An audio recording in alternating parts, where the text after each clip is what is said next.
새로운 내용이나 논의의 진전은 전혀 없고 미국의 강경한 입장에 직면한 남북 정상의 양호감만 확인할 수 있었습니다.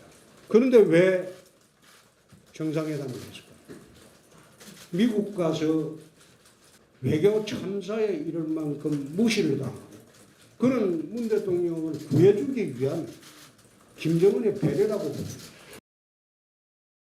자, 들으셨습니다. 한국당 홍준표 대표는 2차 정상회담이라는 게 그 미국 가서 외교 참사를 당한 문재인 대통령을 구해주기 위한 김정은의 배려 이렇게 얘기를 했습니다. 전 맞는 얘기입니까? 아까 쭉 진단을 했기 때문에 뭐 길게 말씀은 드리고 싶지 않지만 지금 김정은 위원장이 화급해서 문재인 대통령을 만나자고 했던 거 아닙니까? 그리고 급해가지고 트럼프 대통령에게 또 어떤 전달할 메시지 이런 것들을 통로를 열기 위해서 문재인 대통령을 만났다라고 하는 게 일반적인 분석이면 문재인 대통령이 거꾸로 배려를 했거나 내지 어떤 이 남북 공조를 통해서 어떻게든 돌파를 하려고 했다 이렇게 봐야 되는 건데 김정은 위원장이 문재인 대통령을 배려했다라고 하는 것이 이건 뭐 정책 입장에 따라서 저렇게도 볼 수 있구나라고 하는 최소한의 고개 끄덕거릴 수 있는 어떤 여지를 좀 줘야 되는데 아무리 이해를 하려고도 저는 저런 분석 방법을 도저히 이해를 못하겠습니다. 상황을 좀 잘 이해 못하고 있다는. 실제로 남북 정상회담이 있기 전에 어떤 일이 일어났냐면 문재인 대통령이 워싱턴으로 가서 한미 정상회담을 가지지 않습니까? 네.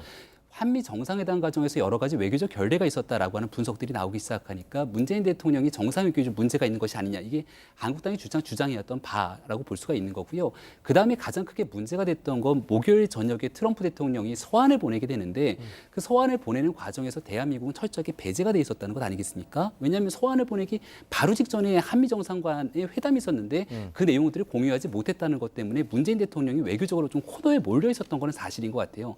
그러다 보니까 홍준표 대표가 주장하고 있는 것처럼 김정은 위원장이 정치적으로 대한민국의 문재인 대통령을 도와주기 위해서 손을 내민 건 아닐지라도 이번 정상회담을 통해서 과거에 있었던 여러 가지 문제들이 사실상 접혀버리고 이것들에 대한 결과적으로 문재인 대통령은 입지가 강화됐다 이런 얘기죠. 것은 사실로 볼 수가 있고요. 거기 결과로서는 두 번째로 하나 덧붙일 수 있는 건 북한이 대한민국을 대상으로 일방적으로 고위급회담을 취소시키지 않습니까? 기자단의 풍계리에 초청하는 것도 일방적으로 취소했다가 한미 정상회담 이후에 다시 들여보내게 되는 과정을 거치고요.